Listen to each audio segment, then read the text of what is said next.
Inyo ang Panginoon. Ang mabuting balita ng Panginoon ayon kay San Mateo. Noong panahon ng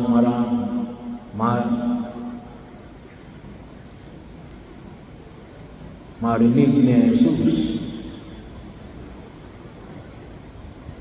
ang pagkamatay ni Juan Bautista,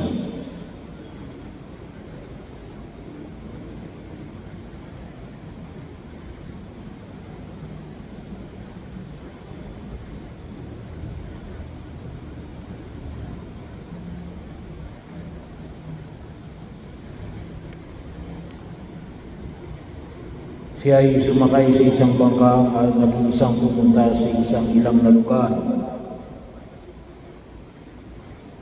Nang mabalitaan naman iyon ng mga tao, sila ay lumabas ng bayan at lakas na sumunod sa kanya. Paglunsad ni Jesus sa dalampasigan, nakita niyang napakaraming taong iyon. Nahabag siya sa kanila at pinagaling niya ang mga may sakit na dala nila. Nang dapit hapon na, sila ay lumapit sa kanya. Ang mga alagad, sinabi nila, ilang ang pook na ito at malapit na lumubog ang araw. Papuntahin na po ninyo sa mga nayon ang mga tao upang makabili ng kanilang makakain. Hindi na sila kailangang umalis pa, sabi niya. Kayo ang magbigay sa kanila ng makakain. Sumagot si Jesus, lilima mo ang tinapay at dadalawa ang isda natin. Dalhin ninyo rito, sabi niya.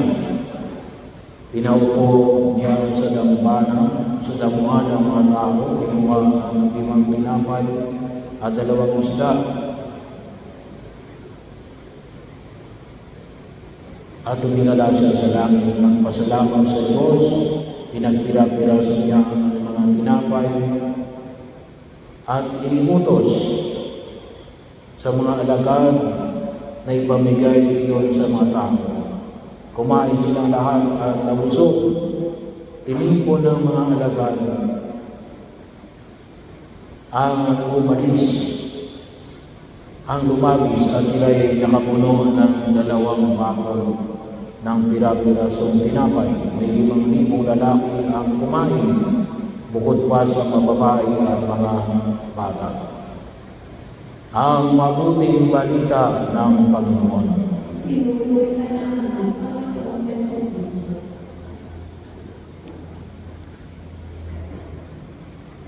Yung Ebanghelyo po natin, kasi ito yung luma ng ating leksyonary.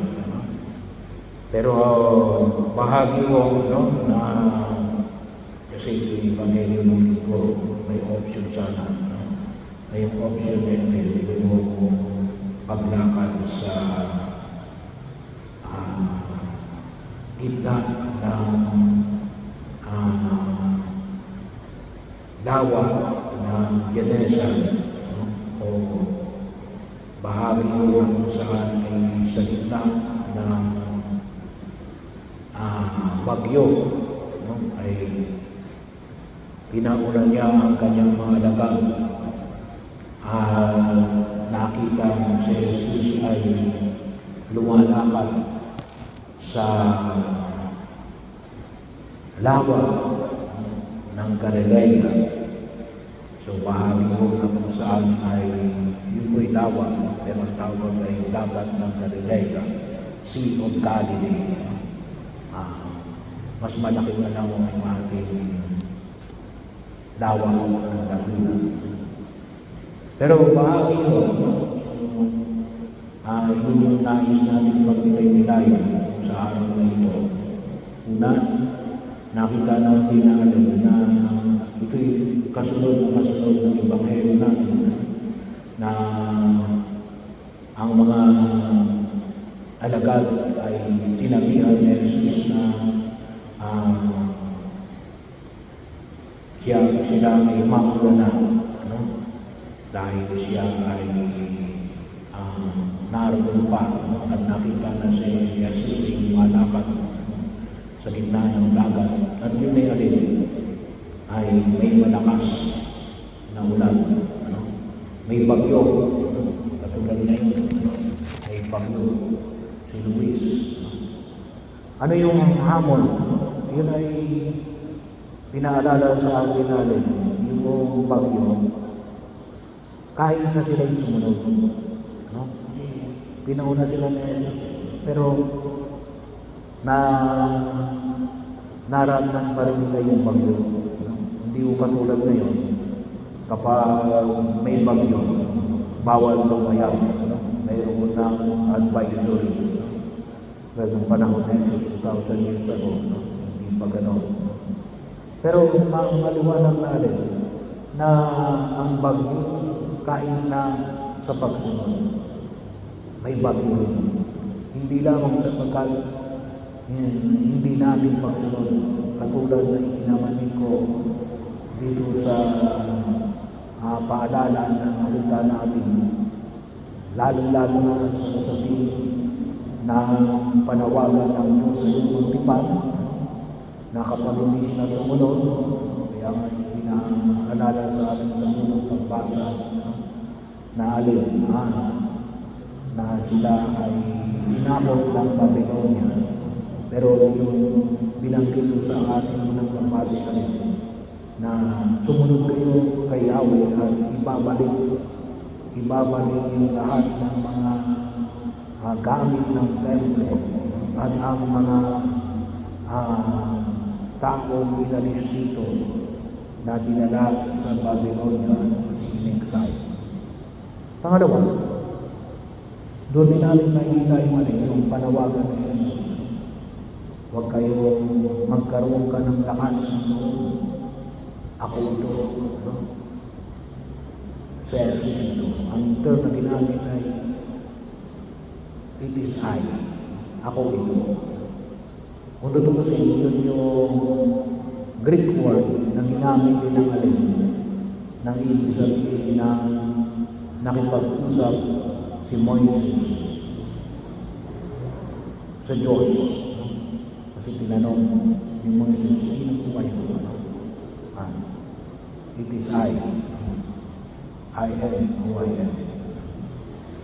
And then, nakita rin natin na alin na lumubog si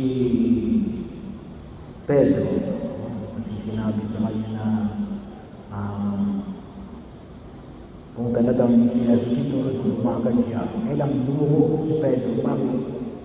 Ang tinignan niya alin, yung malakas na hangin at yung alon. Nawala yung focus niya kay Jesus. At yung extending hand ni Jesus. Yung palaging nagpapahayag ng pagkumpok sa atin. Sa gitna ng panalangin ni Pedro, iligtas mo ako, Panginoon. At ang Diyos ay palaging nagbibigay ng kanyang kamay para iligtas tayo. Ano yung